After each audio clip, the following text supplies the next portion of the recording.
Ebana, karibu na hujambo mtazamaji wa Makweme Sports kokote pale ulipo.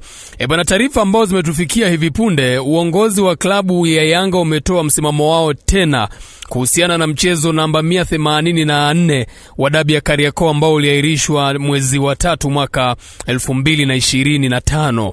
Siku za hivi karibuni kasi waliwarudisha Yanga katika kamati zinazohusika ndani ya shirikisho la kandanda nchini Tanzania kwenda kusikilizwa, na baada ya hapo kama watakuwa hawajaridhishwa na majibu ndani ya kamati hizo, ndipo ambapo wanaweza wakalipeleka shauri hilo kasi ili liweze kusikilizwa. Watu wengi wakaamini kwamba sasa dabi inaweza ikachezwa. Msimamo wa Yanga umekuwa ni wa tofauti. Kwa mujibu wa taarifa ambayo imetolewa leo na klabu ya Yanga, inasomeka kama ifuatavyo. Taarifa kwa umma. Uongozi wa Yanga Sports Club unapenda kutaarifu umma kuwa umepokea majibu kutoka mahakama kimataifa ya usuluhisho wa michezo yani CAS kuhusu kesi yetu namba CAS 2025/A/11298. Kasi imeelekeza Yanga Sports Club kurudi kwanza kwenye kamati ya ndani ya soka ili kushughulikia kesi yetu na kabla kurudi kwao kwa ajili ya hatua za rufaa.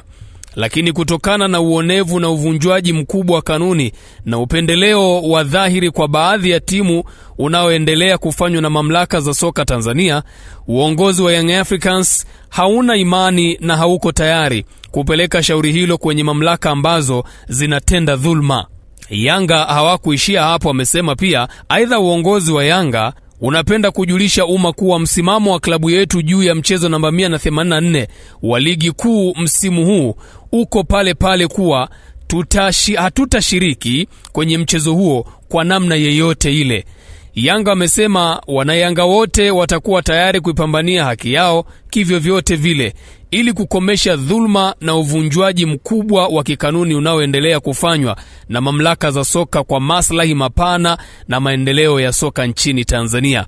Imetolewa na kamati tendaji ya klabu ya Young Africans. Kwa hiyo kiufupi ni kwamba Yanga wameendelea kukomaa, Yanga wameendelea kuidindia TFF pamoja na bodi ya ligi.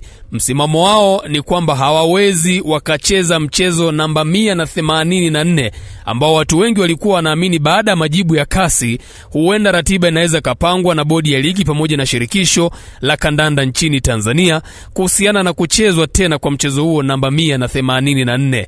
Kwa hiyo msimamo wa klabu ya Yanga ni kwamba hawatokaa wakacheza mchezo huo namba 184. Wako tayari kushushwa daraja, wako tayari kupokea adhabu yoyote kutoka mamlaka ndani. Yani kiufupi ni kwamba Yanga kwa mujibu wa hii barua yao ni kwamba wako tayari kuchukua maamuzi yoyote na kuyapokea yatakayotoka TFF, lakini sio kucheza mchezo huo namba 184. Nini kifanyike ili kulifanya soka letu liweze kuwa na afya, kwa sababu linakoelekea ni pabaya? Weka komenti yako kistaarabu kabisa hapo kupitia Makweme Sports. Hii ni Makweme Sports. Usisahau kusubscribe na kugonga alama kengele. Soka letu kivyetu vyetu.